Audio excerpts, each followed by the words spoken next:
लेते हैं। ऐसा बेहद का वर्षा जो कोई छीन न सके,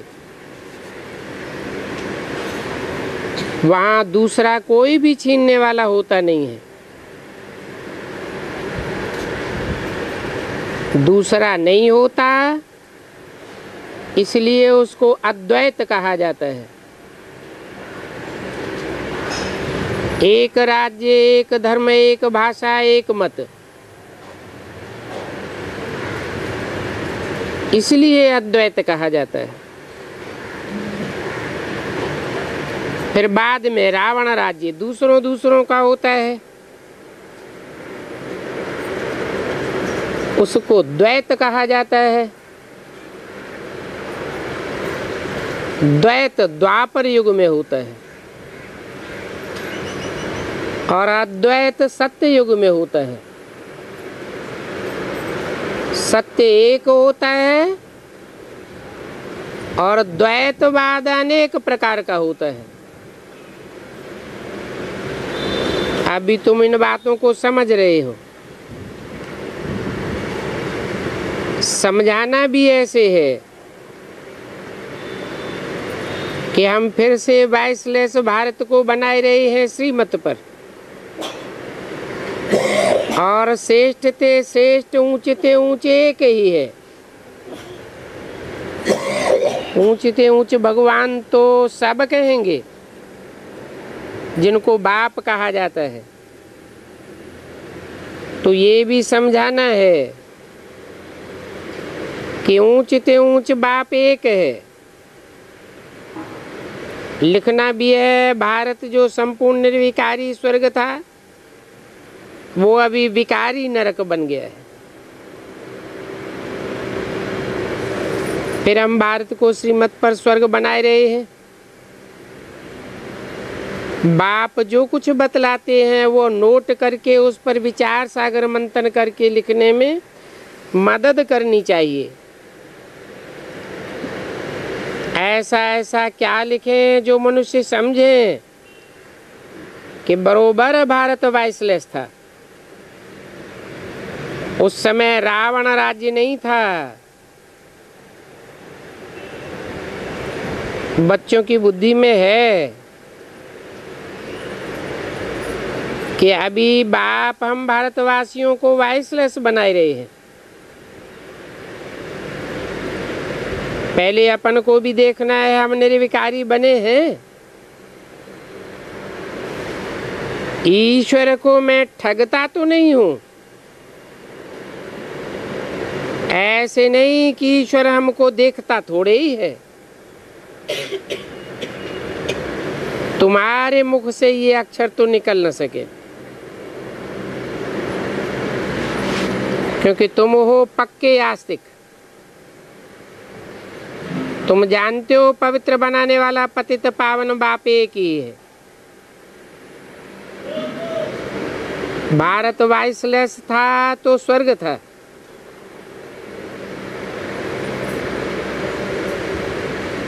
ये लक्ष्मी नारायण संपूर्ण निर्विकारी है ना। यथा राजा रानी तथा प्रजा होगी, तो सारे भारत को स्वर्ग कहा जाता है। अभी तो भारत नरक है। 84 जन्म भारतवासियों के लिए ही समझाए जाते हैं। इसको समझाने के लिए सीढ़ी बहुत अच्छी चीज है।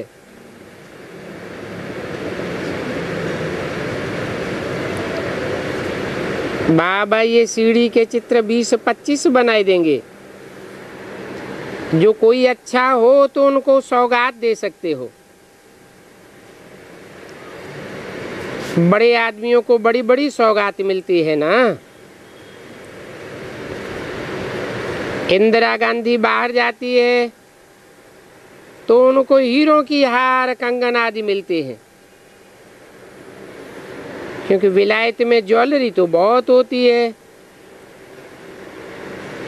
तो तुम भी जो आते हैं उनको समझाए करके ऐसी अच्छी अच्छी सौगात दे सकते हो।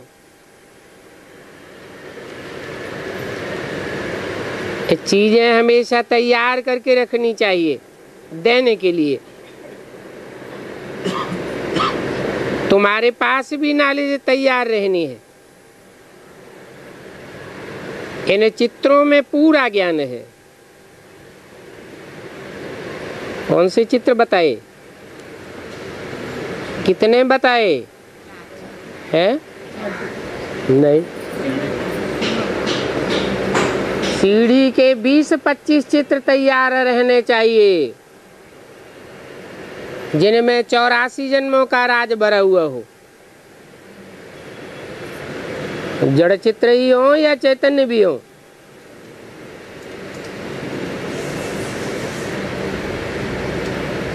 ऐसे तो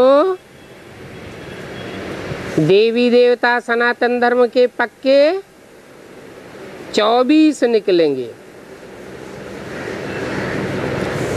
अप्रॉक्सीमेट बताया जाता है 20-25।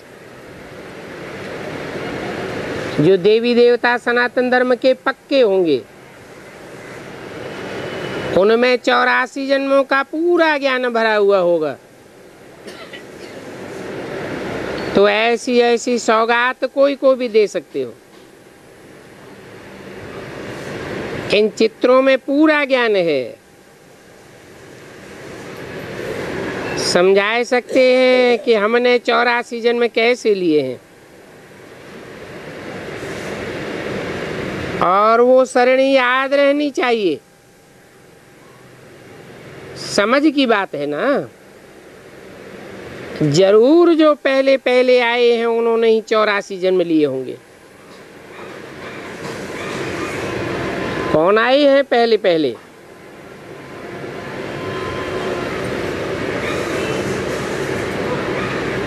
लक्ष्मी नारायण और उनके साथ 2 बच्चे राधा कृष्ण, और उन्हीं जैसे कितने और होंगे। ये तो एक परिवार हुआ, माँ बाप और बच्चे। इसी तरह के कितने परिवार होंगे जो 24 हो जाएंगे। बोला जो पहले पहले आए हैं उन्होंने 84 जन्म लिए हैं ना। बाप 84 जन्म बताए फिर कहते हैं मैं इनके बहुत जन्मों के अंत में साधारण तन में प्रवेश करता हूँ।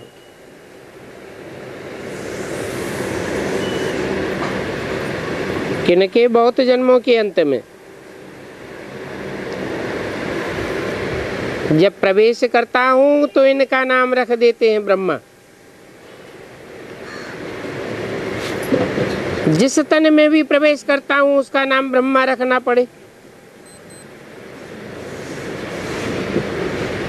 इन ब्रह्मा द्वारा ब्राह्मणों की रचना रचता हूँ।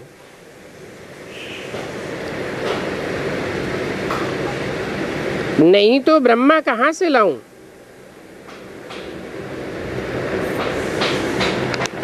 ब्रह्मा का बाप कब सुना?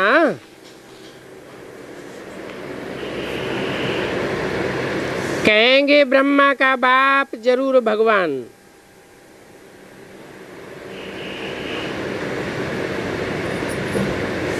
विष्णु के नाभि से ब्रह्मा कहते हैं, परंतु इनका अर्थ समझ नहीं सकेंगे। ब्रह्मा और विष्णु को दिखाते भी हैं सूक्ष्म वतन में।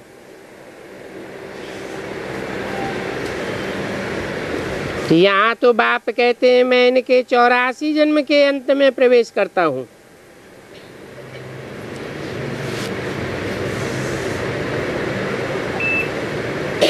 एडाप्ट किया जाता है ना, तो नाम बदली किया जाता है।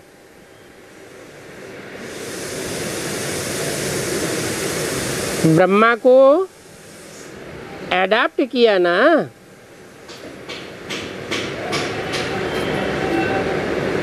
क्या नाम बदली हुआ? दादा लेखराज नाम बदली हो गया। सन्यास भी कराया जाता है तो नाम बदल दिया जाता है। सन्यासी जब सन्यास करते हैं तो फौरन तो नहीं भूल जाते हैं, जीते हैं तो याद जरूर रहती है। तुमको भी याद रहेगा, परंतु तुमको उनके लिए वैराग है, क्योंकि तुम जानते हो ये सब काब्र दाखिल होने वाला है।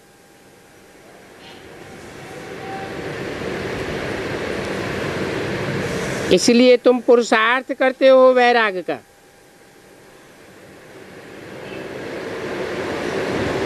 इसलिए हम उनको याद क्या करें, ज्ञान से सब कुछ समझना है अच्छी रीति। वो भी ज्ञान से ही घर बार छोड़ते हैं, परंतु उनको वैराग नहीं आता सच्चा, क्योंकि दुनिया का विनाश उनके सामने नहीं खड़ा हुआ है। और तुम्हारे सामने तो दुनिया का वैराग करना आसान है, क्योंकि तुम जानते हो अब ये सब कुछ खत्म होने वाला है। उन सन्यासियों से पूछा जाए तुमने घर बार कैसे छोड़ा, तो वो कभी बताते नहीं है। फिर उनको युक्ति से कहा जाता है आपको वैराग कैसे आया, हमको अपना अनुभव सुनाओ। तो हम भी ऐसे करेंगे, थोड़ा टेम्पटेशन देना चाहिए। तुम भी टेम्पटेशन देते हो कि पवित्र बनो, बाकी तुमको याद सब है। इस ब्रह्मा को भी सब याद है, छोटेपन से लेकर सब बता सकते हैं, सारा बुद्धि में ज्ञान है। तो समझना है कैसे ये सब ड्रामा के एक्टर्स हैं जो पार्ट बजाते आए हैं। अभी कलयुगी कर्म बंधन तोड़ने का है, फिर हम जावेंगे शांति धाम। पहले कर्म बंधन तोड़ना पड़े, शांति धाम जाने के बाद फिर वहां से यहाँ आवेंगे, सबका नया बंधन जुटेगा। समझाने की पॉइंट्स भी बाबा बहुत अच्छी देते रहते हैं। यही भारतवासी आदि सनातन देवी देवता धर्म वाले थे और उस समय वाइसलेस थे। अभी फिर 84 जन्म लेने के बाद विशियस बने हैं, फिर वाइसलेस बनना है। परंतु वाइसलेस बनने के लिए पुरुषार्थ करने वाला चाहिए और कराने वाला भी चाहिए। अभी तुमको बाप ने बताया है, बाप तुम्हें स्मृति दिलाते हैं बच्चे तुम वो ही हो ना। बच्चे भी कहते हैं बाबा आप भी वो ही हो। 28/9/67 की वाणी का दूसरा पेज। बाप कहते कल्प कल्प तुमको पढ़ाए करके राज भाग देता हूँ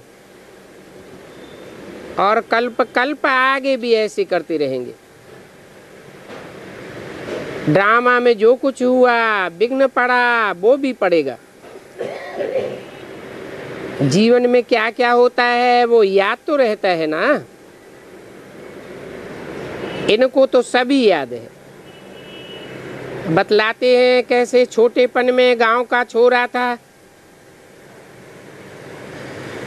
पुरानी टोपी नंगे पांव घूमते रहते थे। बाबा को तो ये सब बातें याद हैं। कैसे बकरी का दूध पीता था, कहाँ कहाँ रहता था, अभी भी वह मकान आदि दिखला सकते, परंतु मकान आदि तो सब मुसलमानों ने नए बना लिए होंगे।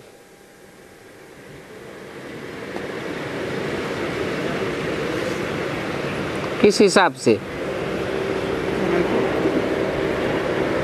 सिंध हैदराबाद में पहले तो पाकिस्तान नहीं था, फिर हिंदुस्तान पाकिस्तान का बंटवारा हुआ तो खून की नदियां बही, इधर से उधर, उधर से इधर हिंदू मुसलमानों को ट्रांसफर होना पड़ा। तो जरूर मुसलमानों ने नए मकान बनाए लिए होंगे। तो देखो कहाँ गांव रे का छोरा और फिर बैकुंठ का मालिक।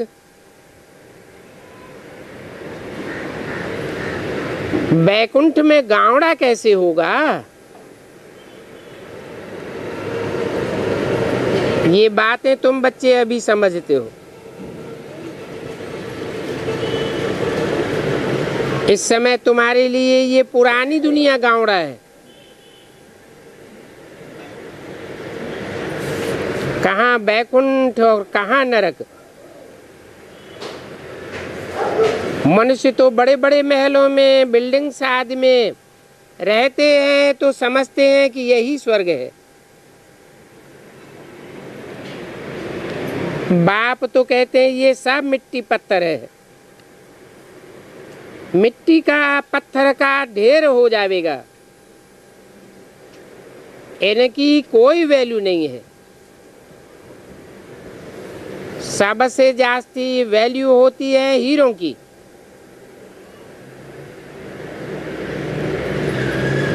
तुम हीरों के महल बनाते हो। ये क्या? सतयुग में महल बनावेंगे क्या?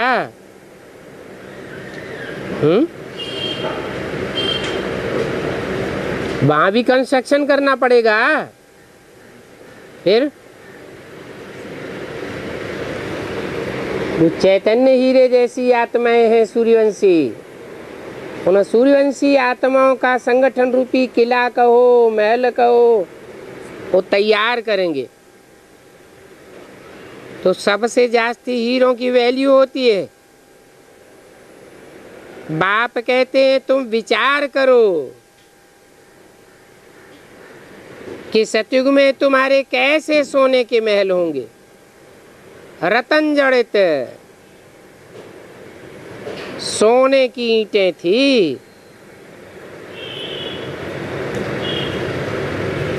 अभी वो ईंटें यहाँ भट्टी में पकाई जा रही है। ज्ञान योग की भट्टी में कोई पकते हैं, कोई कच्चे रह जाते हैं। वहां तो सोना बहुत होता है। सोना माना सच्चाई बहुत होती है। अभी तो पिछाड़ी का टाइम है, तो सोने की खानियां भी खाली होती जाती हैं। वहां तो सब खानियां भरी पूरी होंगी। ढेर का ढेर सोना होता है। तो बच्चों को कितनी खुशी होनी चाहिए। बच्चों को कोई समय मुरझाइश आती है, क्योंकि झूठ की दुनिया है। तो बाबा ने समझाया है कोई कोई ऐसे रिकॉर्ड हैं जो तुमको फौरन खुशी में ला देंगे। सारा ज्ञान बुद्धि में आ जाता है। समझते हो बाबा हमको विश्व का मालिक बनाते हैं। राजा का बच्चा समझेगा हमेशा हद की राजाई के बारे से है, और तुमको तो बेहद की राजाई मिलती है। तो कितना नशा रहना चाहिए। हम बेहद के बाप के वारिस हैं। बेहद की बादशाही हमको मिलती है। बाप आकर के स्वर्ग की स्थापना करते हैं और तो कोई कर ना सके। हम 21 जन्मों के लिए वारिस बनते हैं, तो कितना नशा, कितनी खुशी में रहना चाहिए। जिसका वारिस बनते हैं उनको भी जरूर याद करना है। याद करने बगैर तो वारिस बन नहीं सकेंगे। याद करके पवित्र बने तब वारिस बन सकते हैं। तुम जानते हो, श्रीमत पर हम विश्व का मालिक बन डबल सिरताज बनते हैं। जन्म बाई जन्म हम राजा ही करेंगे। मनुष्यों को भक्ति मार्ग में होता है विनाशी दान। विनाशी दान पुण्य करते हैं, और तुम्हारा है ये ज्ञान रत्नों का अविनाशी दान। तुमको कितनी बड़ी लॉटरी मिलती है। कर्मों के अनुसार तुमको फल मिलता है ना। कोई बड़े राजा का बच्चा बनता है तो बड़ी हद की लॉटरी कहेंगे। सिंगल ताज वाले सारे विश्व के मालिक तो बन न सके।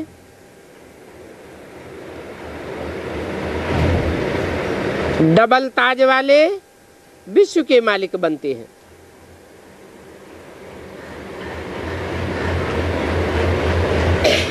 क्यों? डबल ताज वाले विश्व के मालिक क्यों बनते हैं? सिंगल ताज वाले क्यों नहीं बन सकते?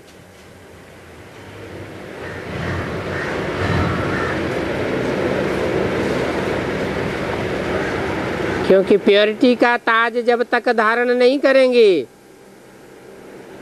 तब तक विश्व के मालिक नहीं बन सकते। पवित्र आत्माएं हिंसक नहीं हो सकती,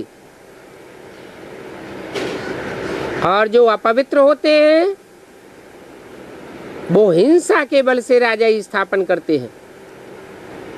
इसलिए सारे विश्व के मालिक नहीं बन सकते।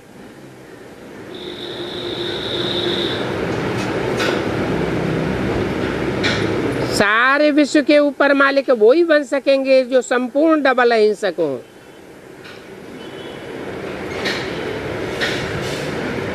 ये रूहानियत की बात है।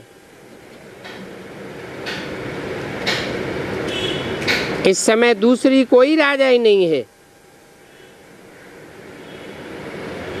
जब भक्ति मार्ग शुरू होता है तो दूसरे धर्म वाले आते हैं,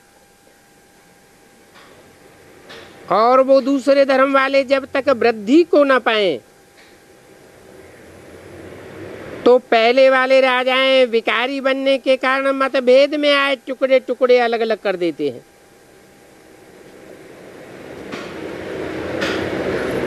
पहले तो सारे विश्व पर एक ही राज्य चलता है। जब अपवित्रता फैलती है, बेविचार फैलता है, तो टुक्कड़ टुक्कड़ हो जाता है।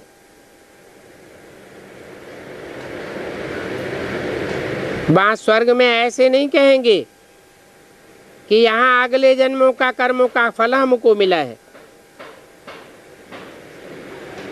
अभी बाप तुम बच्चों को श्रेष्ठ कर्म सिखला रहे हैं।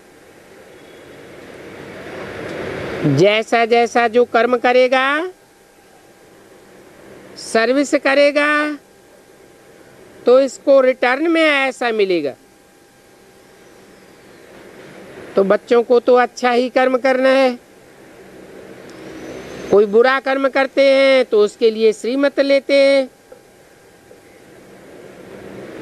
घड़ी घड़ी पूछना चाहिए।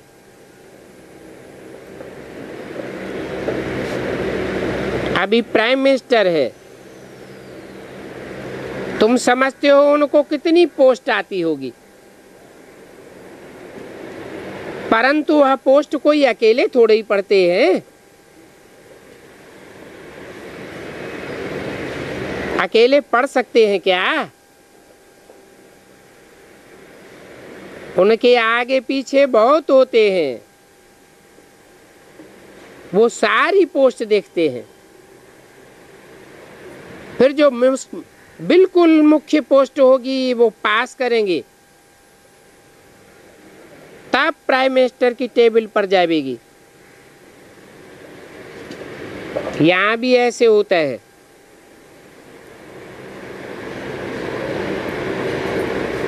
मुख्य मुख्य पत्रों का तो फौरन रिस्पॉन्ड देता हूं, बाकी के लिए याद प्यार लिख देते हैं। एक एक को अलग अलग पत्र बैठ लिखूं, ये तो हो नहीं सकता, बड़ा मुश्किल है। बच्चों को सिर्फ लाल अक्षर मिलती है तो कितने खुश हो जाते हैं। ओहो, आज बेहद के बाप दादा की हमारे लिए चिट्ठी आई है। बच्चे लिखते भी हैं, शिव बाबा केयर ऑफ ब्रह्मा। रिस्पॉन्ड भी शिव बाबा ब्रह्मा द्वारा करते हैं। बच्चों को बड़ी खुशी होती है,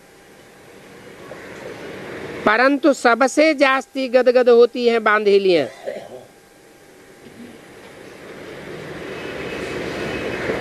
बेहद का बाप हमको कैसे चिट्ठी लिखते हैं, नैनों पर रखती है। अज्ञान काल में भी पति को परमात्मा समझने वालों को पति की चिट्ठी आती है तो उनको कितना चुंबन करती है।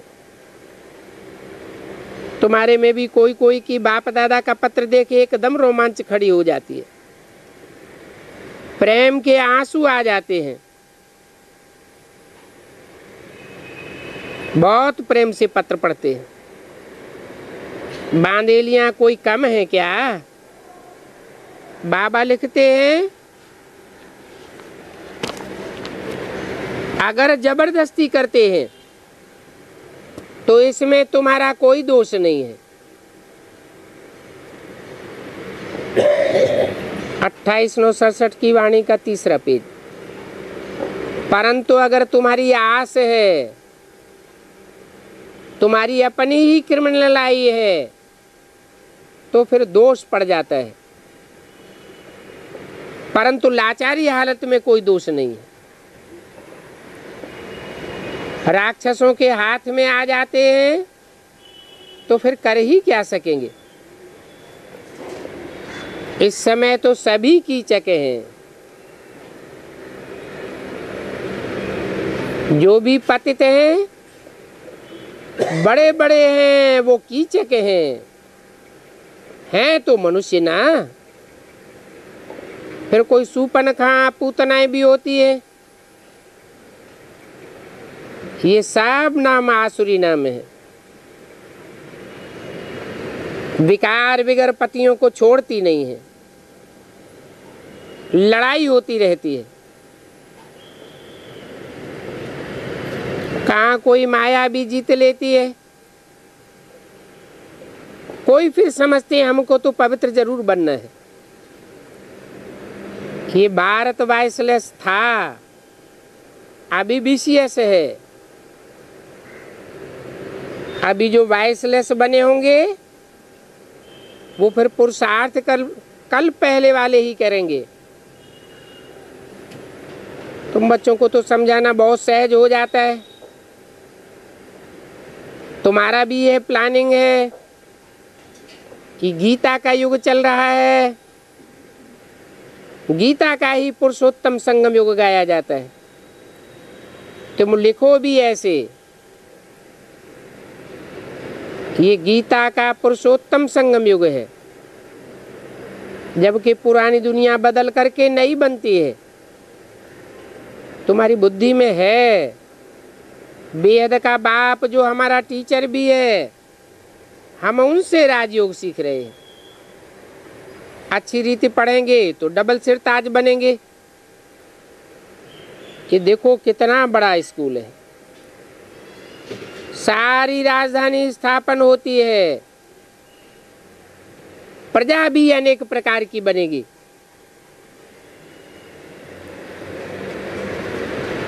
और तुम्हारी राजाई वृद्धि को पाती रहेगी। जैसा जो पुरुषार्थ करेंगे वह पहले पहले आते रहेंगे। कम पुरुषार्थ करने वाले बाद में आवेंगे, कम ज्ञान उठाने वाले जरूर पीछे आवेंगे। तो ये सब बना बनाया खेल है। हद के नाटक में भी नंबरवार एक्टर्स आते रहते हैं, पिछाड़ी में पार्ट पूरा होता है, फिर नए सिरे रिपीट होगा। ये भी ड्रामा का चक्र रिपीट होता है। अभी तुम बाप से वर्षा ले रहे हो, बाप कहते हैं पवित्र बनो। अगर स्त्री पतित बनना चाहती हो तो उसको कहो गेट आउट।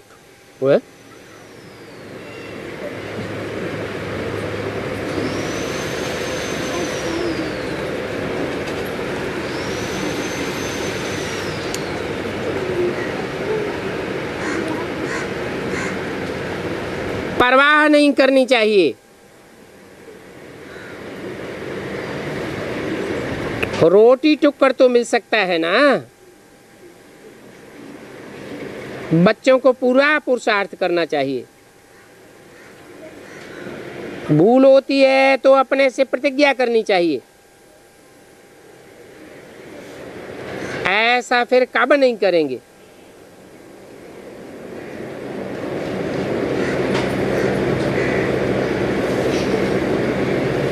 अपन को थप्पड़ लगाना चाहिए तो याद रहेगी। बाबा भक्ति मार्ग का भी मिसाल बताते हैं। पूजा के टाइम इनका बुद्धियोग बाहर जाता था तो अपना कान पकड़ते थे, चमाट मार देते थे। अभी ये तो है ज्ञान, इसमें मुख्य याद की बात है। अगर याद भूल जावे तो अपन को थप्पड़ मारना चाहिए। कितने थप्पड़ लगेंगे सारे दिन में।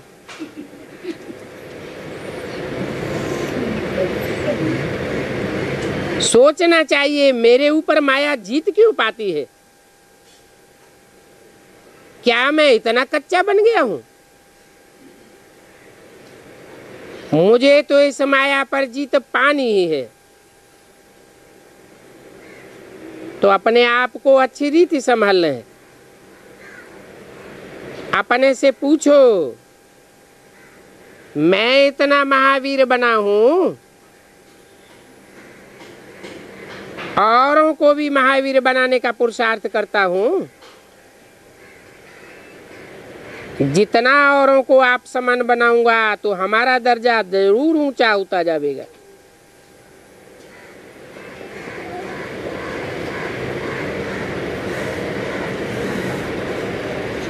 रेस करनी है। हम तो अपना राजभाग जरूर लेकर छोड़ूंगा। अगर हमारे में भी क्रोध है तो दूसरे को कैसे कहेंगे कि क्रोध नहीं करना है। ये तो सच्चाई नहीं हुई ना। लज्जा आनी चाहिए। दूसरों को समझाता रहता हूं, खुद करता नहीं हूं। वो ऊंच बन जाए, हम नीचे रह जावे, ये तो कोई पुरुषार्थ नहीं हुआ। तब बाबा ने एक पंडित की कथा सुनाई। बाप को याद करते करते इस विषय सागर से क्षीर सागर में चले जाते हो। बाकी सब मिसाल बाप बैठ समझाते हैं, जो फिर भक्ति मार्ग में रिपीट करते हैं। ब्रह्मरी का मिसाल भी यहाँ का है। तुम ब्राह्मणियां हो, ब्रह्मा कुमार कुमारियां सच्चे ब्राह्मण ठहरे। इन ब्राह्मणों का प्रजापिता ब्रह्मा कहाँ है। जरूर प्रजापिता ब्रह्मा ऐसी सृष्टि पर होगा।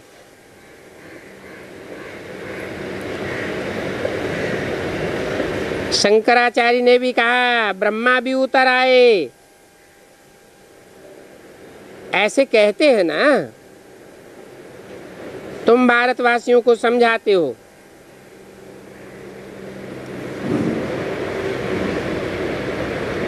क्या भी हम गृहस्थ आश्रम में हैं, वो सन्यासी तो सुख कोई नहीं मानते हैं। वो तो कहते हैं सतयुग में भी क्या था, कंसी जरासंधी आदि थे, सारी बातें ही खराब कर दी। अभी तुम बच्चों को सब बातें बुद्धि में है, तुमको तो बहुत होशियार होना चाहिए।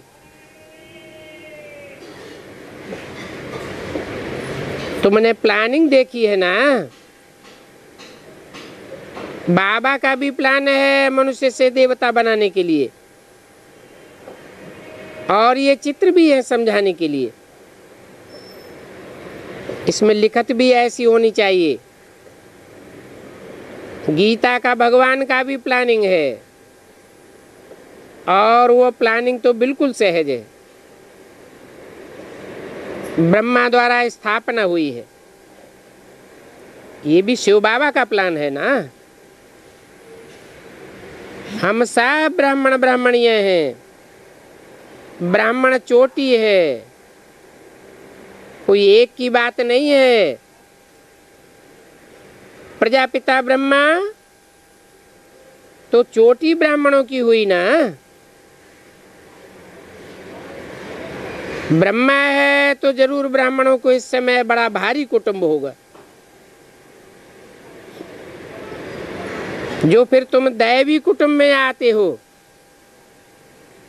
इस समय तुमको बहुत खुशी है, क्योंकि तुमको लॉटरी मिलती है।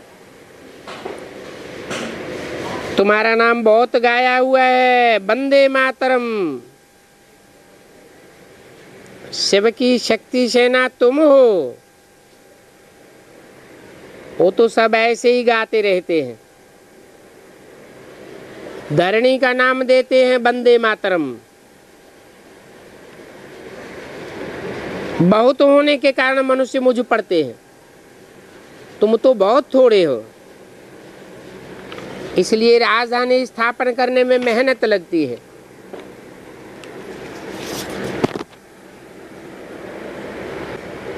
बाप कहते हैं ये ड्रामा बना हुआ है, इस ड्रामा में मेरा भी पार्ट है।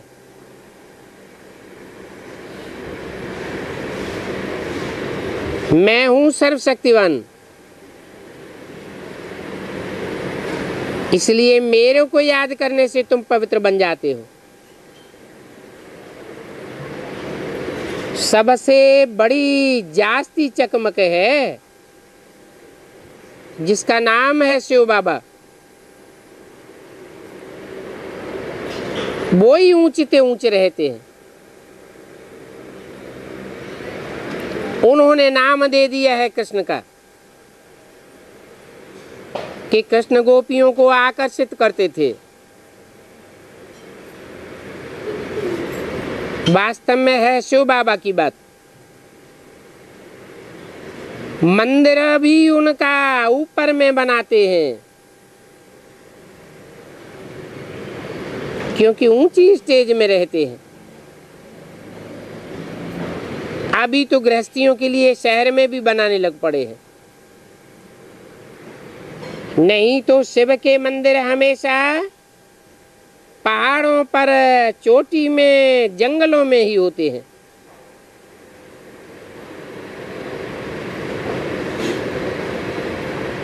दिन प्रतिदिन बहुत अच्छा समझते रहेंगे, और औरों को भी समझाने के लिए प्लान करते रहेंगे। कांटों को फूल बनाने में मेहनत तो लगती है ना। बाप कहते हैं ये खेल है, तुम कैसे 84 जन्म लेते हो ये किसी को समझाना बहुत सहज है। पुरुषार्थ करते करते कर्मातीत अवस्था को पाना है, रिजल्ट तो अंत में निकलेगी। जब सब 63 जन्मों का कर्मों का हिसाब किताब चुकतू हो जाएगा। अभी तो सब पुरुषार्थी है। तुम बच्चों को ये नशा रहना है हम ईश्वरीय परिवार के हैं, बड़ों को भी तुम जानते हो और सबसे बड़े ते बड़े बाप को भी जानते हो। तुम ये बात अच्छी रीति समझ गए हो कि कृष्ण के चित्र चरित्र कुछ है नहीं। इन शास्त्रों में सभी कुछ भक्ति मार्ग की बातें भरी हुई हैं। फिर ये प्रायः लोप हो जाएंगे। बाबा ने एक चित्र दिखाया, सर्प के ऊपर कृष्ण डांस करता था। तो देखो मनुष्य चित्रों पर भी कितना चलते हैं। बाप समझाते हैं ये सब बनावटी आसुरी चित्र हैं। कोई सांप के ऊपर डांस नहीं होता है। सर्प दिखाया हुआ है, काली दह दिखाई हुई है। अब ये सब कहां से आई?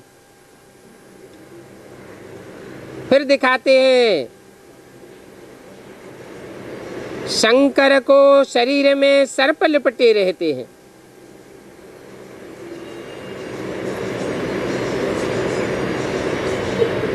काली दह में कृष्ण ने सर्प को कंट्रोल किया।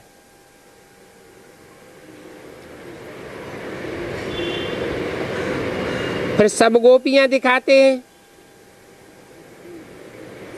कि सर्प के ऊपर डांस करते हुए ऊपर आया।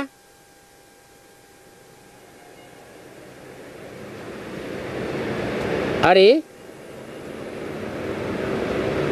वो तो काली देह में रहते थे ना, फिर गोपियां कहाँ खड़ी रहीं जो डांस करती थी? ये सब रंग चित्र हैं, दंत कथाएं हैं। ये तो विकारों को कंट्रोल करने वाली बात है। विकारियों के नजदीक रहने वाली बात है।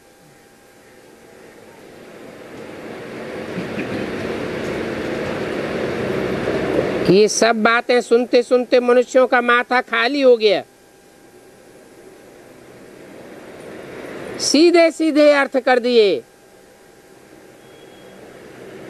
बाप कहते हैं तुमको कितना धनवान बनाया था, अभी रावण राज्य में तुम कितने खाली इंसॉल्वेंट बन गए हो। अकल ही सारी चट्ट हो गई है, तमो प्रधान बुद्धि बन गए हो। अभी भारत में कितने अनेक धर्म हैं, क्योंकि जो भी नया धर्म पिता आता है और भारतवासियों के ऊपर अपनी छाप छोड़ जाता है। ये सब बातें तुम अभी समझा सकते हो कि हिंदू ही दूसरे दूसरे धर्म में क्यों कन्वर्ट हुए और धर्म वाले कभी कन्वर्ट क्यों नहीं होते।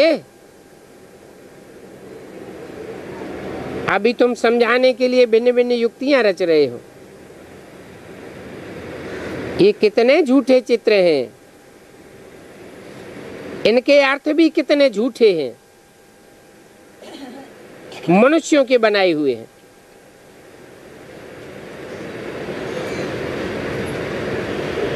वो भी तुम चाहो तो ढेर करके रख सकते हो।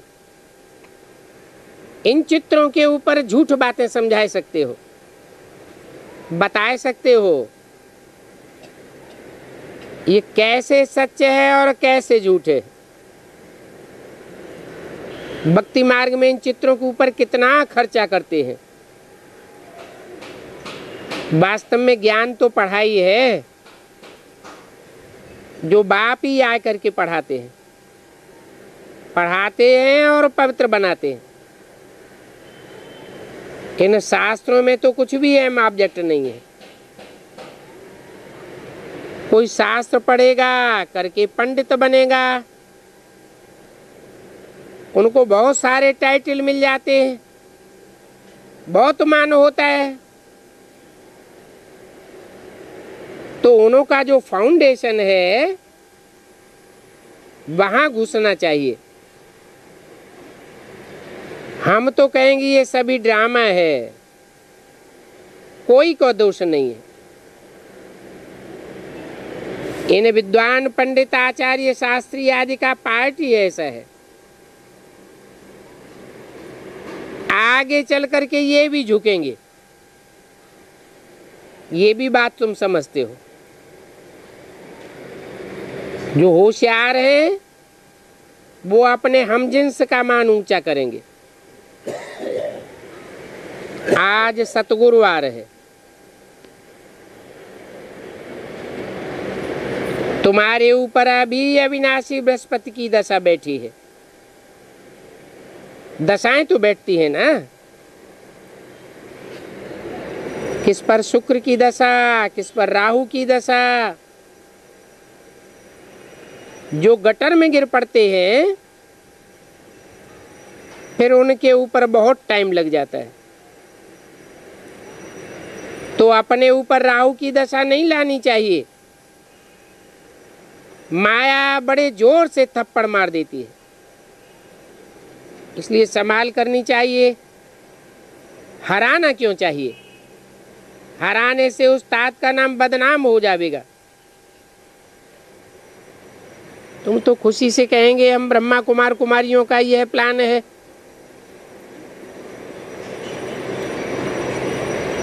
नरक की दुनिया का विनाश होना है। अब इन लक्ष्मी नारायण की दुनिया आने वाली है। ये भावी है जो टाले नहीं टले। History must repeat. समझाने का भी खिर चाहिए। बाबा ने ये भी समझाया है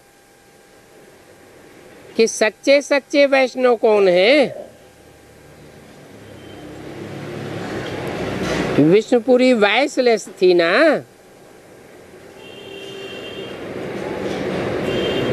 तो ऐसे वैष्णव संप्रदाय ही सच्चे वेजिटेरियन कहे जाते हैं। विष्णु से बनता है विष्णु वैष्णव संप्रदाय। विष्णु का अर्थ है जिनके अंदर विष का नाम निशान न हो। ऐसे विष्णु को तुम फॉलो करने वाले हो तो वॉइसलेस हुए ना। यहां तो इस दुनिया में कोई पवित्र नहीं है।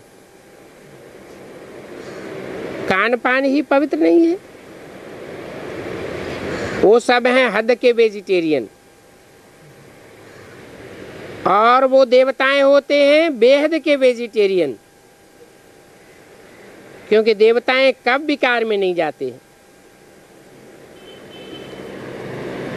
उन देवताओं के स्थान को हेवन और इस दुनिया को हेल कहा जाता है।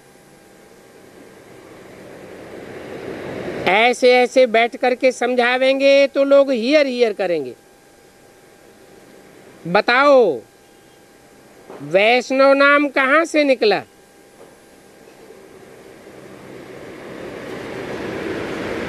विष्णु से निकला वैष्णव नाम।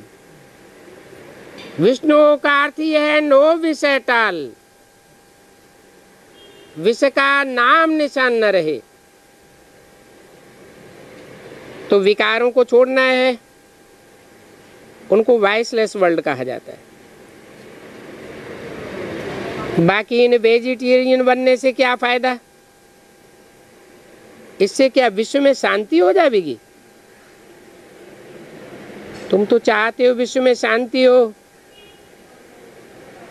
हद के वेजिटेरियन तो बहुत होते हैं, तो वेजिटेरियन का भी अर्थ समझाना पड़े। वैष्णव है ही विष्णुपुरी। अभी तो रावण की पुरी है, ये वैश्यालय है।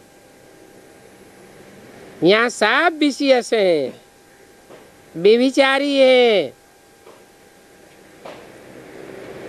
और वो है वॉइसलेस वर्ल्ड। यहाँ हेल में कितनी अशांति है।